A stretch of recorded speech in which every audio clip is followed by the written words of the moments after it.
নমস্কার বন্ধুরা, রোজ মাছ রান্না দেখি দেখি আপনাদের বোধহয় একদম বোর করে ফেলেছি। তাই আপনাদের স্বাদ বদলের জন্য আজকে একটা মিষ্টি কিছু রান্না করে দেখাবো।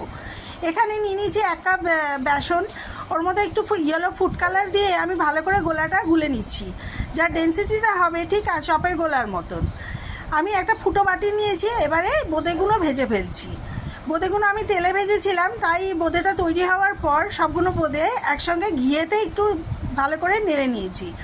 কালার যেন চেঞ্জ না হয়, কালারটা যেন ইয়েলোই থাকে, লাল হয়ে গেলে দেখতে আবার বাজে হয়ে যাবে। দেখুন কত সুন্দর হয়েছে।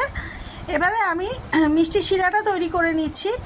1 কাপ চায়ের মধ্যে 1 কাপ চিনিতে আমি 1/2 কাপ জল দিয়ে নিয়েছি, তাতে 3-4টে ছোটো এলাচ দিয়ে দিয়েছি। তাতে বোঁদেটা ঘন্টাখানেক আমি ভালো করে নেড়েচেড়ে ভিজিয়ে নিয়েছি। ভিজিয়ে আমি সার্ভ করে দিয়েছি। খেতে অসাধারণ হয়েছিল। আপনারাও বানান, আপনাদেরও